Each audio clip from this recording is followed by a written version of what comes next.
واخيرا تم نزول انمي ون بيس ارك الباف. وقبل ما نبدا الفيديو ما ينسوش تصلوا على سيدنا محمد صلى الله عليه وسلم، وتعالوا بينا نكمل باقي الحكايه. بنشوف عمنا لوفي واصحابه خرجوا من جحيم الايج هيد وبيحتفلوا كلهم، هما متجهين الان ناحيه جزيره العمالقه الباف وبيعملوا وليمه كبيره. وبنقابل العمالقه اللي كانوا في السجن وبيقولوا احنا خرجنا وراكم ورحنا ليتل جاردن عشان نجيب الزعيمين، ولو هم لسه برضه بيحاربوا بعض ولكن بايديهم لان اسلحتهم اتكسرت. في الاخر رجعوهم الباف مع بعض، ولكن هم جابوا اسلحه وناويين يحاربوا بعض تاني. تلك هي الحروب التي تناسب الباف. وبيكون زورو فرحان لانه هيتدرب مع العمالقه، لكن انتوا عارفين سانجي ناوي على ايه برضه، وكان بيشربوا خمر وبيسمى بيه الجنيه الخضراء، وده ممكن يهلوس اي حد في ثواني. وبيشرب تشوبر منه بيكون سكر، مفيش حد يشرب منه يا اغبياء، ولكن بيكون الاوان قد فات وكله بيشرب منه. وبداوا يحتفلوا تاني. وقبل عده اشهر بنشوف بارثولوميو حرق بلده في غاردن في العالم الجديد، وكمان حرق علم الشعر الاحمر شانكس. بيقول حان وقت لوفي هو يقود ذلك العصر، ولكن في يومنا الحالي شانكس هو وصل القريه قبض على بارثولوميو وبيقول له اللي عملته ده لا يغتفر، ووضعت كل اصحابي في خطر، اعمل فيك ايه دلوقتي؟ بيقول له انا اسف، ما فكرتش على العواقب اللي هتحصل، قول لي اعمل ايه وانا هعمله. لكن بيجي واحد من طاقم شانكس وبيقول له ده سم قاتل لا يقدر يموت الشخص في ثواني معدوده. بيقول له اديلي كوبايه القش لوفي وكده تكون كفرت عن ذنوبك كلها. بيقول له اشمعنى لوفي؟ المفروض احنا اللي نتعاقب مش هو، احنا سببنا المشكله. بيقول له هو مش ده القائد بتاعك برضه؟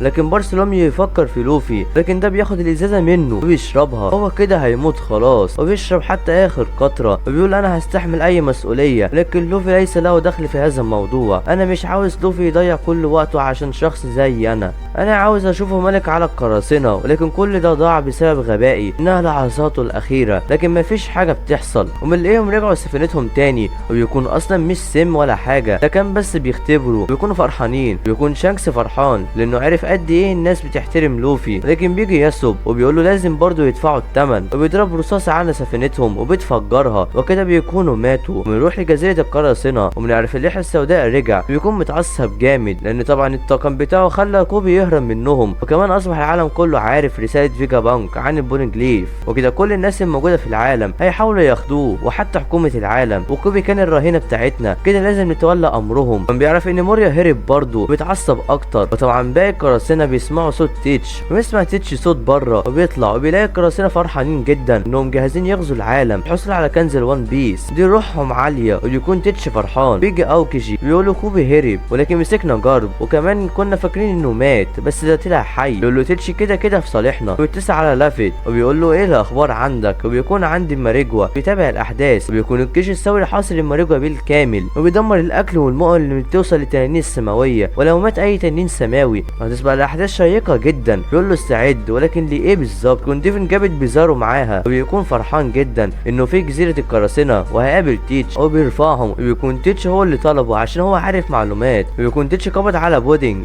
لكن هو هيستخدمها في ايه بالظبط؟ وبنروح عند سفينه العمالقه وبيكونوا ابحروا لمده يومين وما وصلوش لجزيره الباف حتى الان. كل ده عشان هم شربوا كتير، وكمان حتى سفينه قبعه القش اختفت، وكمان بيكون نص الطاقم يختفى. بيفضلوا يدوروا عليهم. بنشوف نامي صحيت في مكان غريب، وبتكون لابسه لبس غريب، ولكن هي غيرت لبسها امتى؟ وصلت هنا ازاي؟ وكمان المكان كبير جدا، وبتحاول تفكر ازاي وصلت هنا، ولكن هي بتسمع صوت وتفضل تشوف المكان، لكن بتسمع الصوت تاني. بيجي حد من وراها وبتخاف. وبنعرف انهم في جزيره الباف، وبيشوفوا محاربين ان جيش النحل بدا يموت. وكان من شويه سمعوا صوت كأن حد بيطلق صرخه كبيره، وبيقولوا لازم نبلغ اله الشمس. وبنعرف ان نامي في قلعه من المكعبات، وبنشوف نامي جابت زيوس وبدا يقتل في النحل، وبيرجع تاني بيقول لها احنا فين؟ وبتقول انا عاوز اعرف، ده ممكن يكون حلم بس ده حلم غريب، وكمان انا مش عارفه ايه اللي حصل. بيقول لها زيوس ان هو هيروح ينام، وبيرجع تاني بتقول له يا خاين هتسيبني لوحدي؟ وتفضل تعيط وتطلب النجده. بتسمع صوت قصب وبتفرح، ولكن في حد بيراقبها، وتروح ناحيه الصوت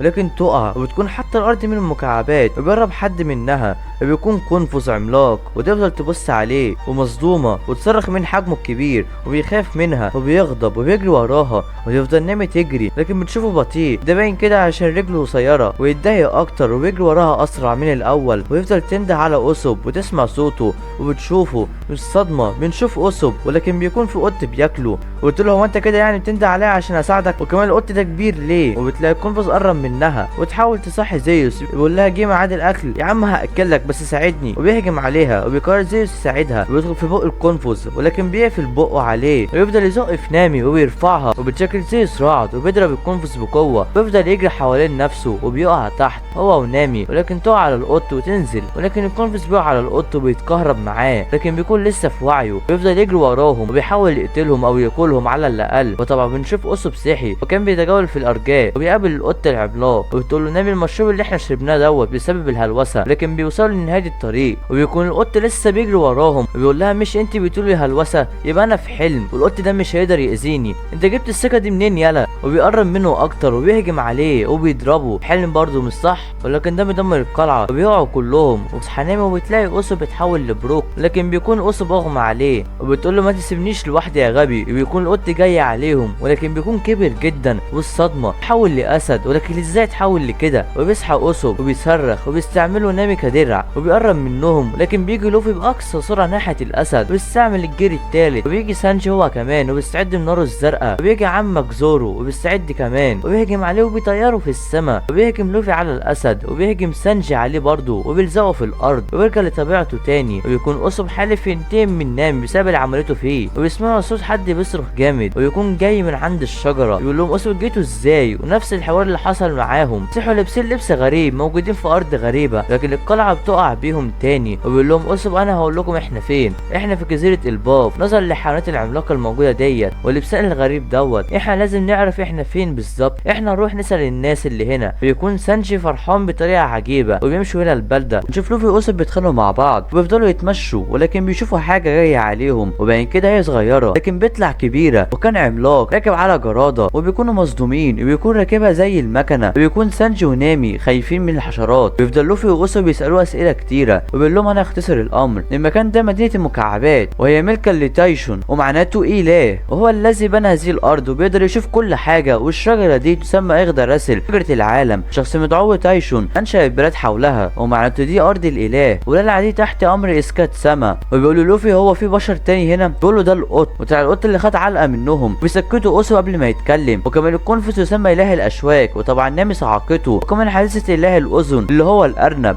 وهو مات حرقا، وطبعا برضه هم عملوا كده وبيعملوا عب، وبيقول لهم روحوا القريه هتلاقوا كل حاجه هناك، وبيقول لهم مفيش حد يروح الجهه التانيه من القلعه لان معبد تايشون هناك وفي حراس اقوياء، مفيش حد راح هناك ورجع حي، لكن لوفي ما يقدرش يسيطر على نفسه وبيروح هناك وبيجروا وراه، وبيكون زورو عمل زي لوفي بسبب كلمه حراس اقوياء، وكان لوفي متحمس جدا وبيجري بسرعه، ولكن بيرجعوا تاني للقلعه. طب ازاي دوت؟ وبيشوف لوفي نفسه وبيفضل يجري لكن بيتخبط فيه وبيطلع مرايه وبتتكسر، وطبعا كانوا فاكرين انها السما وفاكرينها اتشقت، وكمان العمالقه برضو كانوا مفكرين كده، لكن بتظهر حاجه غريبه وبيكون سياج، وبيشوفوا اوضه كامله موجوده في الطرف الاخر، لكن ده ازاي؟ اذا كان اللي جوه دول عمالقه يبقى القفص ده معمول ليه؟ وبيفضلوا يفكروا يعملوا ايه، وكده عرفوا هم مش على متن السفينه، بيسمعوا صوت وبيطلب النجده وبيطلع زورو القفص وبيفضلوا يدوروا على ذلك الصوت، وبيكون تشوبر وبيكون مربوط بسلاسل، لكن زورو هيفكه وبيخاف منه وبتفكه نامي وبيكون فرحان وبيفضل يعيط وبتقول له انت مدين ليا، انت نكره للجميل، وبينزل لوفي وبيصحى كائن غريب وبيقول له سانشي المكان ده غريب جدا، مكعبات ديت وملابس على مقاس البشر، احنا بنتعامل زي الدمى، كمان المدينه دي معموله بواسطه ذلك العملاق، احنا لعبه في ايده، وكمان المملكه دي حواليه مرايه تكون كانها بلا نهايه،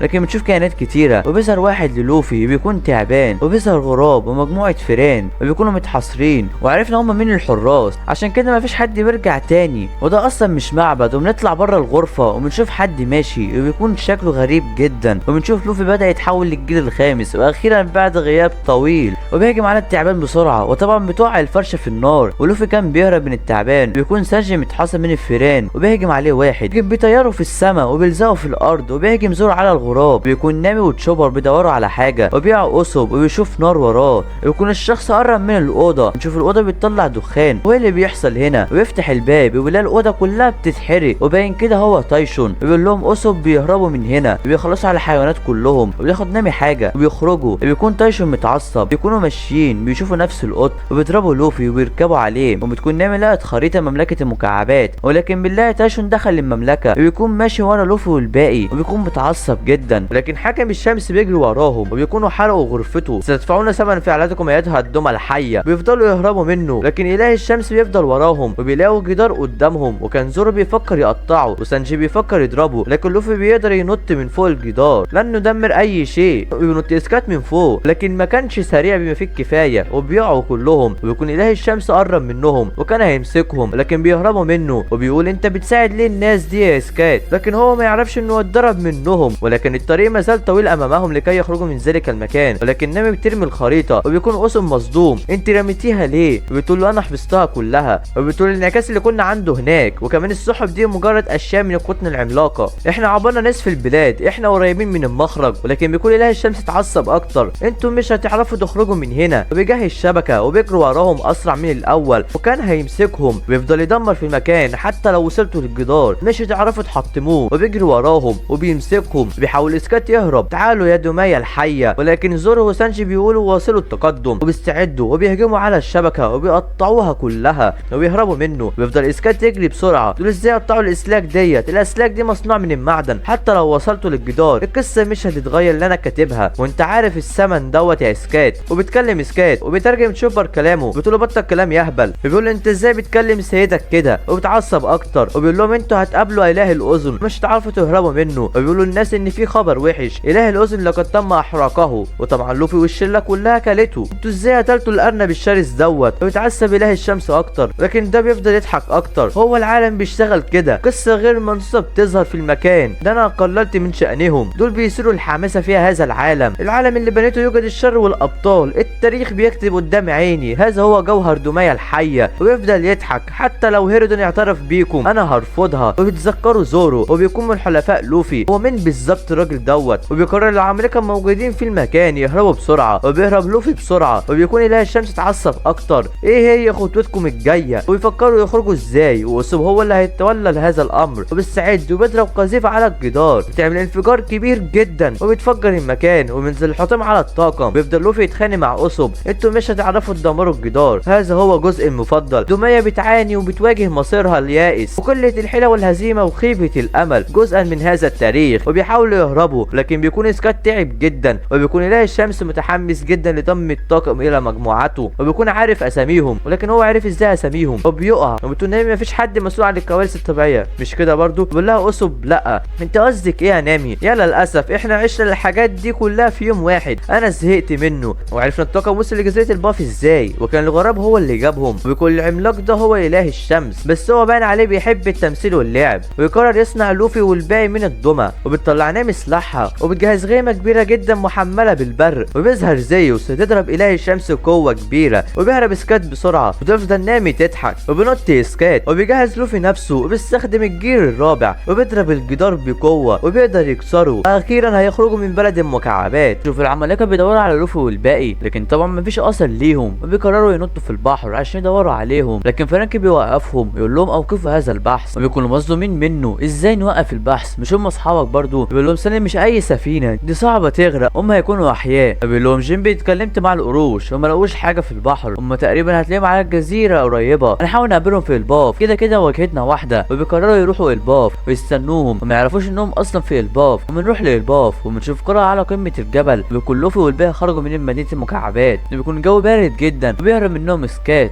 وبتكون نامي بردانه ومتضايقه جدا، وبيلاقي لوفي واسوب شجره عملاقه جدا، وبيكون المكان كبير، وبيلاقي اسوب جسر كبير وطويل جدا، ولكن الجسر يمتد لغايه فين بالظبط؟ احنا لازم نتقدم، ده الحل الوحيد. قلعه حكم الشمس ورانا ولسه كانوا هيمشوا، وبيلاقوا الجسر بيتحرك وبيكون في حد بيقرب منهم، وبيكونوا عمالقه، وبيكون جرد وبرد، وبيكونوا رايحين لرودو وهو بيكون حاجه من الشمس، وطبعا عارفين ان هو جاب السفينه هنا، وهو بيكون الغراب بتاعه اللي جابها، وبيكون اسوب فرحان لانه اخيرا في الباف، وبيكون لوفي عاوز يخرج ولكن نامي تمسكه، يقول لها دول طيبين هيساعدونا، لكن لسه هيكلمهم ولكن تسكتوا نامي، يقول له سانجي يسمع كلام نامي، لكن ده بيشوف جيرد وبيعجب بيها، وبيبص جيرد وراهم لكن مفيش حاجه، وبيكملوا الطريق، وبيخرج لوفي والباقي وبيكونوا فرحانين، وبيكون اسوب فرحان جدا، لكن ده بيعيط لان الجسر كبير جدا والفجوات فيه ضخمه، بتكون الغابه تحتهم مليئه بالذئاب، وبيكون اسوب متضايق جدا، كل لوفي ماشي بيشعر بحاجه غريبه، بيقول له زورو في ايه؟ بيقول له انتوا حاسين بالجو ده كانه مشحون بحاجه قويه، بيقول له تعالى نروح، وبيمسكوا سانجي، بيقول له مفيش حد هيروح، فبيقول لهم لوفي كملوا انتوا الطريق وانا هنزل الغابه ديت، ممكن ده يكون مصدر الثقه اللي سمعناه في البلاد المكعبات، وبينزل وبيكونوا مصدومين منه، وبنروح لسفينه العمالقه، بيكون دوري وبروج مصدومين لان الخبر نزل بيقول لهم انهم هاجموا الايج هيد واشعلوا النيران فيها، مكافئتهم كانت 100 مليون بيري، مليار 800 الف مليون بيري، ودمروا الايج هيد برفقه لوفي، وكان مكتوب ان لوفي هو اللي قتل الدكتور فيجا بانج. بتسال بيسأل بروك هما ازاي لقطوا الصورة ديت من لوفي؟ ده احنا حتى مش عارفين نشوفه بسبب سرعته الكبيرة. بيقول له جين بعيون الجريدة العالمية في كل مكان اي حد بيلقط صورة وبيبيعها مهما كانت سعرها وبتكون عالية جدا، وبتكون روبرت شافت علامة الصداقة الخاصة بلوفي ومش عارفة هي شافتها فين قبل كده. بيكون دوري فرحان لان لوفي على قدم المساواة مع احمر الشعر شانكس، وهيرودون كان عاوز يجي ياخدهم، وبيكون هو ابن سلاله الملك، هو كده بيكون امير الباف. بيقول لهم واحد بس حصلت مشاكل في الباف، وبيكون دوري وبروجي متضايقين منه، احنا مش عارفين حاجه من المشاكل ديت مش كده برضه. بيكون العملاق متوتر وبيقول لهم المشكله جت واحنا مش موجودين، وبيقول الباف لديه ابن شرعي اخر للعرش، يعني كده هيرودون مش ابن الشرعي للعرش، يبقى ده على الامير الملعون، ده عمل افعال شريره جدا وتم تقييده وكان بيحاول يهرب، حتى تمكن كل محاربين الباف يحاصروه ويقيدوه تاني. ده ما عليه قوي جدا ووحش فعلا. كان بيسعى ورا فاكهه اسطوريه خاصه بالباف كانت تتوارثها العائله المالكه، ولذلك قتل والده واكل تلك الفاكهه ويتم فك سلاسله ستكون نهايه العالم. انه عار الباف، وبيكون لوفي نزل الغابه وبيفضل يدور على الصوت، ولكن بتظهر مجموعه من الذئاب وبيحاصروا لوفي، لكن لوفي بيسمع صوت الصراخ تاني وبيروح بسرعه لما يوصل وبيلاقي قيود، وبيكون عملاق وضخم بطريقه مهوله، ده حتى اكبر من العمالقه التانيين. هذا هو الامير الملعون. بيشعر به العملاق وبيقول له عرف عن نفسك، وبيقول له انا لوفي الذي سيصبح ملك القراصنه. بيقول له ملك؟ بيقول له احنا فين وانت مين؟ بيقول له انت مش عارف انت فين، انت لو كنت عارف ما كنتش جيت لحد هنا، انا ساخبرك.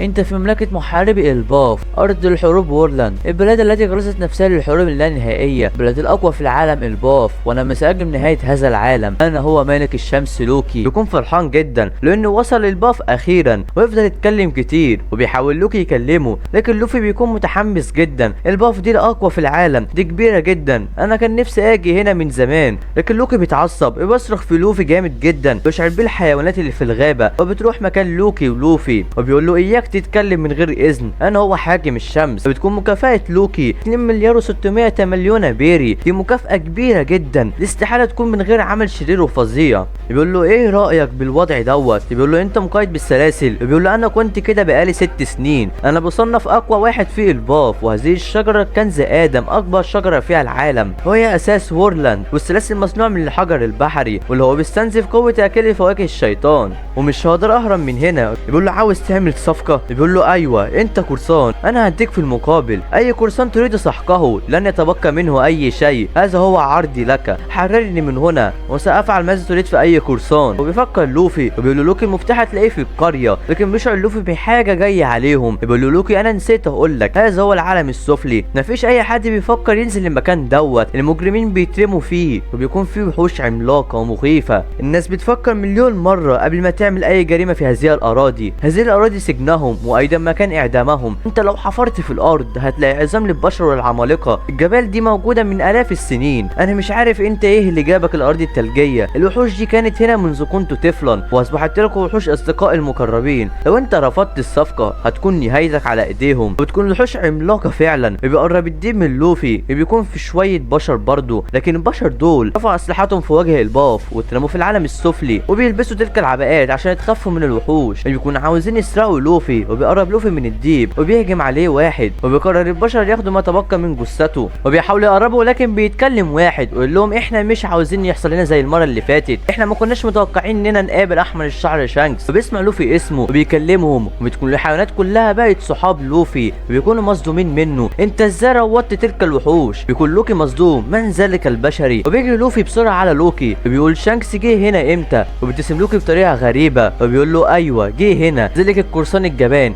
لكن من غير سابق انذار لوفي بيستخدم الجيل الرابع وبيهجم على لوكي، يكونوا مصدومين منه. بيقول له لوكي انا كنت بهزر معاك، بيقول له ما تحاولش تهزر مع شانكس حتى ولا هغرسك في تلك الشجره، وبيكونوا مصدومين من كلامه. بيقول لوكي انا لما اتحرر هموت ذلك البشري، وبيجري لوفي على لوكي بيقول له شانكس كان هنا ليه وهو لسه هنا؟ بيبتسم لوكي بطريقه خبيثه بيقول له انا هقول لك ليه من غير مقابل. بيكون لوفي في حيره، هيفك لوكي ام سيتركه، وبنروح عند زورو والباقي بيكونوا لسه على الجسر هما ماشيين، بيشعر زورو بحاجه وبيهتز الجسر بشده، وبيشوف قصب حد جاي عليهم وبيكون مش باين كانه اصيب بصعقه، بيكون رودو اللي كان لابس زي حاكم الشمس، بيكون جيرد وبارك جايين وراه، وبيقول لهم قصب مفيش غير خيار واحد وهو الهروب ونسبقهم بسرعه في نهايه الجسر، وبيجروا كلهم. وفي العالم السفلي بنشوف فريدون قتل وحش، وبيكون ده اللي هيطبخوه عشان قراصنة قبعة القش، بيكون معاه ستانيس، وهيرودون هيجيب الوحش ده عشان لوفي نقص حياته قبل كده وهيقدمه ليه كعربون للشكر. وبيكون طاقم قراصنة العمالقه الجداد بيتكون من 5 وهم هيرودون القبطان، وسانيس النجار، رودو ملاح السفينه، وجولد بارك بارج الطباخ وجيرد طبيبة السفينة. هؤلاء طاقم العمالقة الجداد بعد دوري وبروجي. بنشوف للسفينة بيكون بروك بيقص شعر روبن، بيكون شكلها جميل جدا وهي قصت شعرها كده عشان هتقابل سول تاني بعد غياب طويل. هي عاوزة يتذكرها كما هي وبيكون فرحانين وبيكونوا اخيرا وصلوا جزيرة الباف وبيكونوا متحمسين جدا بعد كل تلك المعاناة. وبنشوف العملاق سول واقع على الارض. بنشوف الطاقم لسه بيهرب من العمالقة وبيكون قسم مش مصدق انه في الباف. طالما انا في الباف ليه عملاق بيطاردني؟ ولكن بيشوفوا نور في نهاية الطريق وبيفضلوا يجروا ناحيته وبيخرجوا اخيرا وبيلاقي شجر كتير جدا بيكون عملاق وبيكون قسم متأثر بسبب منظره. ولكن زورو بيقول له ما تتأثرش كده وبيسمعوا صوت العملاق وبيكون بيدور عليهم لسه وبتكون نامي متضايقة منه وبيفكر زورو يقطعه وبيقول لهم قسم احنا مش عاوزين نخلي العمالقة اعداء لينا. وتفكر نامي تعمل ايه ونروح للعالم السفلي ونلاقي لوفي بيخرج من المكان. بنشوف جيرد وبارج لسه ماشيين ورا رودو ومعاهم ساني وبيعدي لوفي من جنبهم وبيلاقي ساني معاهم وبيحاول يرجع تاني ولكن جيرد بتمسكه وبتكون عارفاه وبتقول له انا بحب البشر وبصاحبهم. بيقول لها بارج ده مش موضوعنا وتأسف جيرد على اللي عمله رودو فيهم. بيقول له بارج انت كنت في العالم السفلي ليه؟ انت وقعت هناك.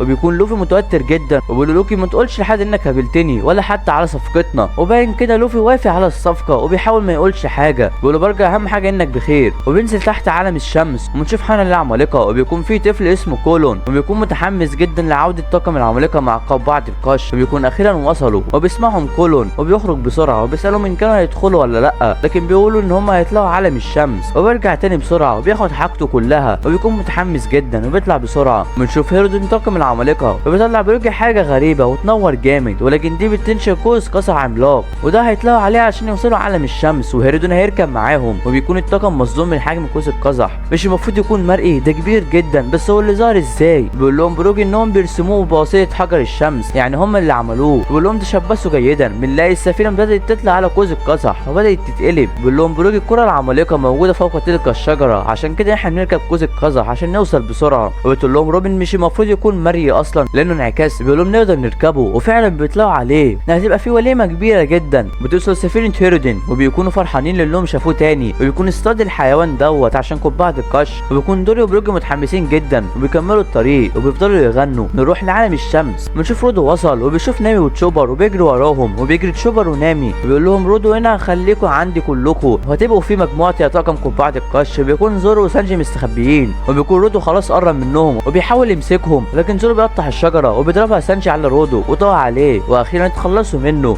لكن بتيجي جيرد وبارج بسرعه عليهم وبيكونوا خايفين منهم ومش عارفين يعملوا ايه. وبتجهز جيرد سلاحها وبارج برضه لكن دول بيضربوا رودو ضربه كانت هتموته. وبيكون لوفي معاهم وبيكون الطاقم فرحان وبتكون جيرد فرحانه جدا لانها قابلت باقي الطاقم. وبيشوفوا ساني وبيقرروا لوفي وأوسو بيروحوا يشوفوا قريه الباف وبيجروا بسرعه وتاخد جيرد بقيه الطاقم ونلاقي لوفي والباقي وصلوا للنهايه. لكن لوفي بيقول لهم احنا هنركب السحب وبيكونوا مستغربين منه لكن لوفي بياخدهم وبينطوا للسحب وفعلا بيكونوا ماشيين عليها وبيفضلوا يكملوا. وأوسو متحمس جدا لانه هيشوف الباف اخيرا. وبنروح للسفينه وبيكونوا قربوا من القريه والعالم بتاعه متقسم لثلاث طبقات وهو عالم السماء وعالم الشمس وعالم السفلي. والعمالقه عايشين في عالم الشمس وبيكون لوفي والباقي وصلوا اخيرا وبيشوفوا قريه الباف وبتكون كبيره جدا ومنظرها لا مثيل لها. وبتذكر أوسو لحظاته مع لوفي لما كانوا لسه بيحلموا يوصلوا للباف. بيفضل يبكي وبيشوف لوفي طاقم العمالقه وبقيه الطاقم بتاعه وبيكونوا فرحانين لكن بيشوفهم راكبين قوس القزح وبيكون مصدوم وبيكون عاوز يركب معاهم بسرعه. وبنشوف شخصيه مجهوله بتتجول وبتكون بشري وتخلص الحلقه على كده. يا ترى اللي هيحصل ولا يا ترى هتقدر روبن تشوف سول تاني ومن تلك الشخصيه المجهوله؟ نعرفها في الحلقه القادمه. ما تنسوش الاشتراك في القناه ولايك جميل على الفيديو.